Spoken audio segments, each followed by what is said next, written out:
Okay guys, we're back under the lights. Roshfooco watches and things, and it was always going to happen, wasn't it?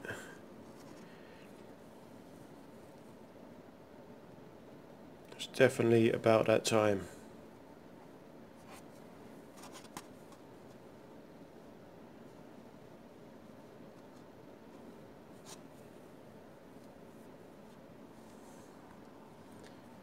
My own personal Seiko SKX007.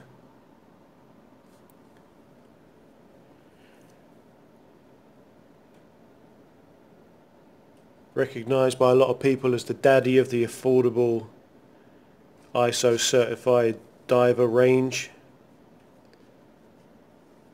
irrespective of brand.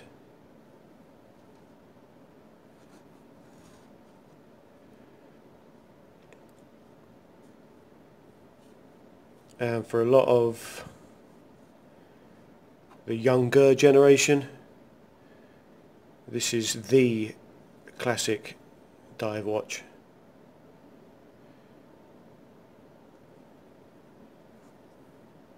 So the SKX, we'll get into it, we'll have a look at it in detail, I'll give you my thoughts about it.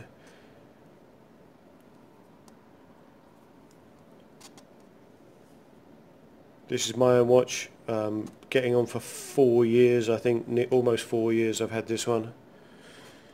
You can see there's a few dinks and scratches, and like there should be, you know. So the SKX, born in 1996, it's a little bit younger than me, comes from that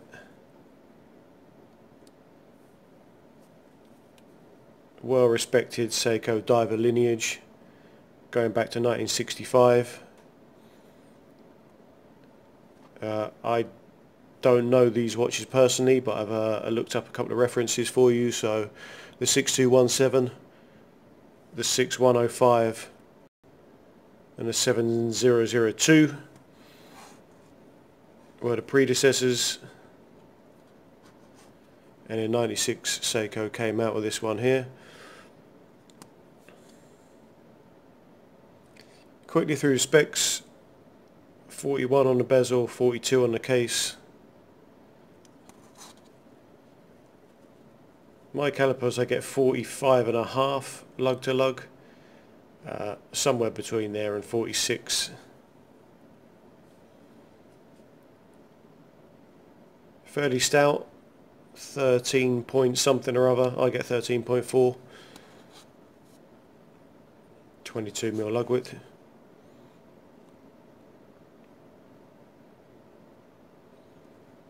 As you would expect for a dive watch, stainless steel construction throughout. Bezel case back.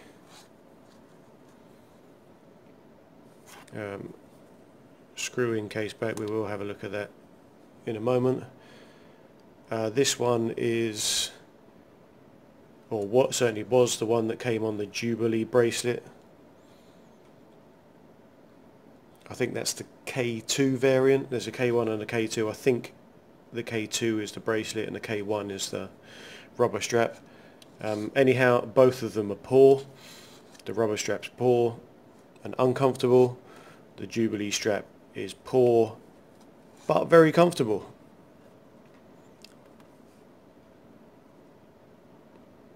Crown.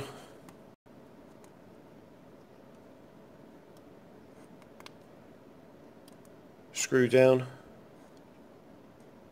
Good action, no branding, not a problem. Look at that integration, those crown guards integrated and swept down, it's just beautiful. We'll speak about the case a bit later. Case back, whilst we're here, let's have a look at the case back.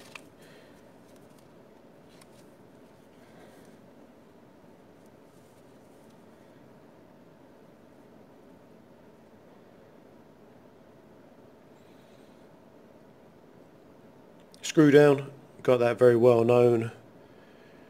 Great wave off Kanagawa style motif on the back. You've seen it a million times before. It is nice, it's nice to have, but I mean lots of the strap options that we use for our Seikos, you can't even see it anyway, so it's nice to know it's there. Bezel, nice knurling on that, easy to move, easy to grip, aluminium, which I like, aluminium insert with a loom pip. I like that. I like the fact that it will fade over time, get a bit more character into the watch. It's a little bit wobbly.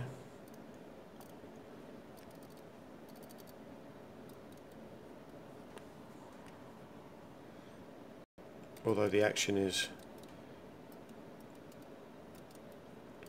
fairly soft, but pretty rewarding once it's in place. It's usually good to go, but see if we can do this on camera. This is not very good. So that's in place. There you go. See that? That actually clicked back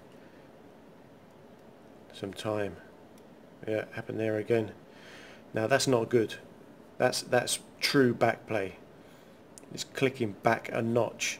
I don't want to do it too often because that's obviously not going to be too good for the bezel, but that is not very good. Yeah, Seiko. Let's take a look at the dial, get in a bit closer in that dial.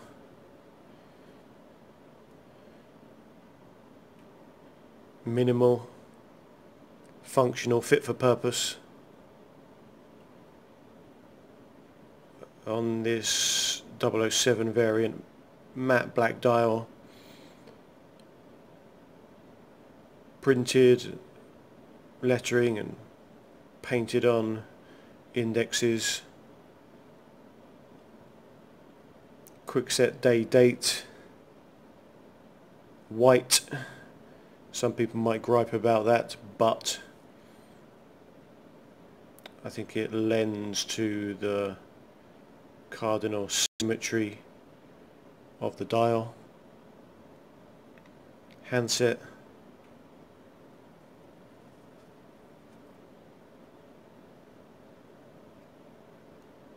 nicely polished, no facets or anything, so flat polishing, but polished well.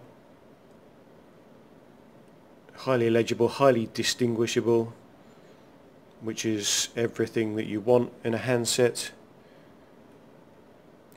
Also the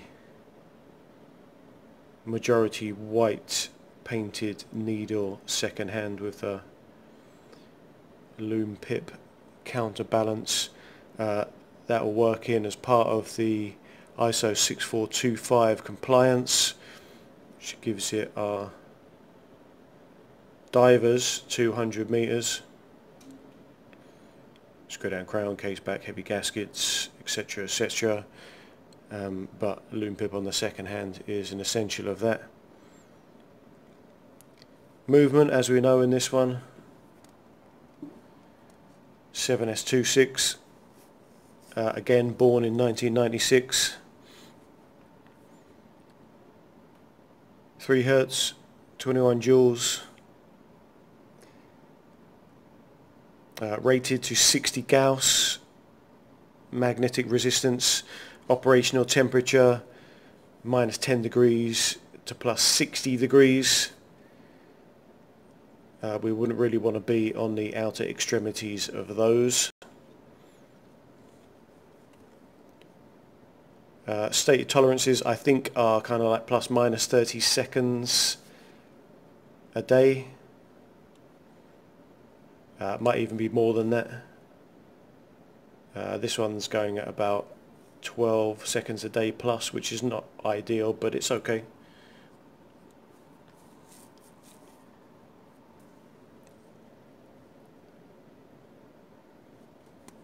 You'll often hear people call the 7S26 a workhorse movement or a bulletproof movement. Well, whatever you call it, it's very solid and long lasting. for all its kind of entry level and basic specification, it does what it needs to do.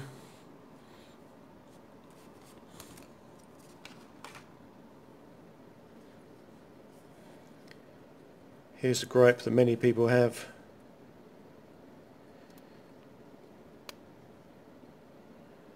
It doesn't hack, and it doesn't hand wind. Okay, let's discuss it, shall we?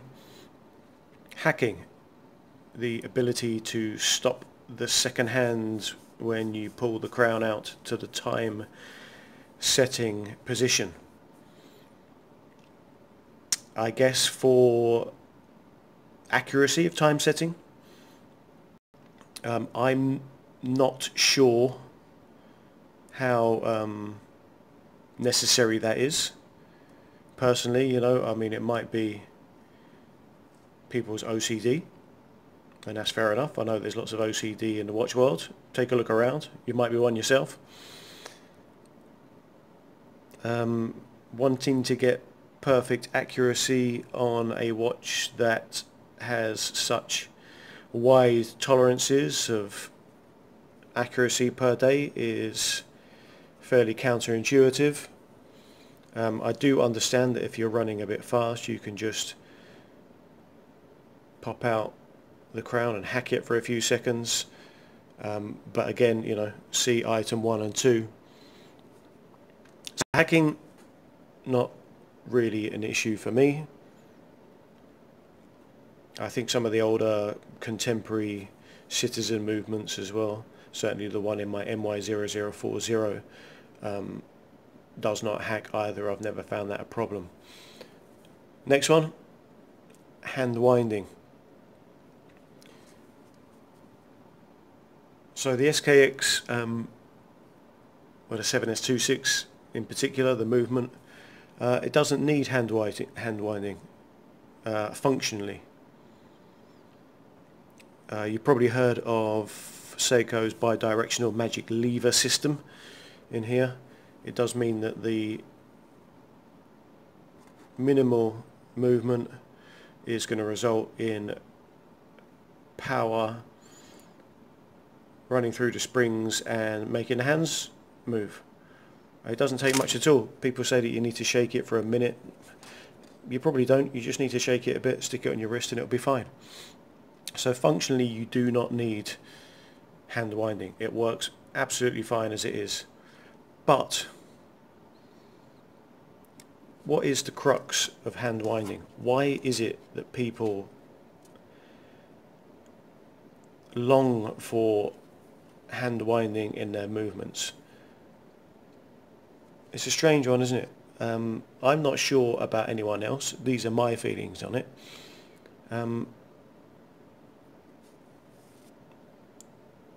If you want to interact with your watch, if there is to be an interface between watch and user and his timepiece, it is through the crown.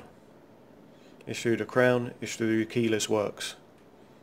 It's setting the hands for the time, setting the date, and it's also winding that movement. It is your point of connection with the watch itself.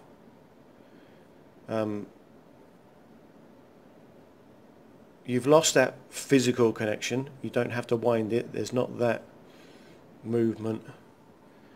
And perhaps because of that, you're losing that emotional connection that some people talk about. You are very literally lacking in that point of connection. Why do people not like quartz movements or smartwatches? Is it that same issue where there is very little watch and user interaction? Yeah, smartwatches, you can tap the face these days, but it's not the same, is it? It's not that mechanical interface. So for me, Hacking is not an issue. Hand winding, yeah, it does. It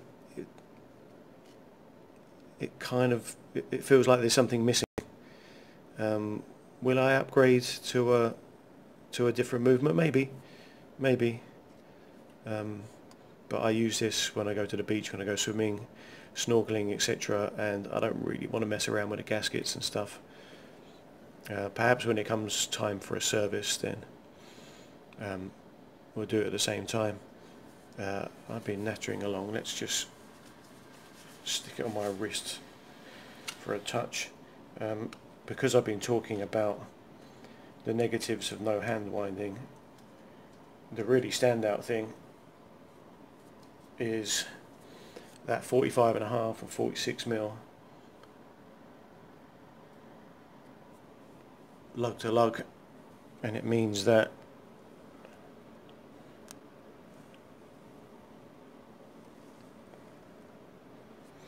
it just wears an absolute treat.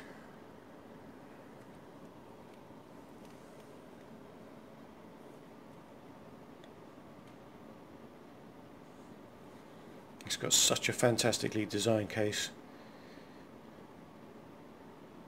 I think holes, drilled lug holes, I think it's going to take away from the shape of the case. The shape of the case is so well designed, so nice. Let me take it off again. Let's just have a look at these crown guards again. Look at that, sweeping down, curving down. That's beautiful. I did do a review of a Samurai recently, and I do like that angular, clean, precise case of the Samurai, but equally this soft, pillowy, cushiony case is really, really fantastic. Seiko, great job. And crown guards to die for, if that's your thing. Okay, I've been banging on way too long. Let's just, should we turn out the lights? Yeah, let's turn out the lights, have a look at the loom. Roshfooco, watches and things. Thanks for watching, guys. Take care. I'll see you in the next one.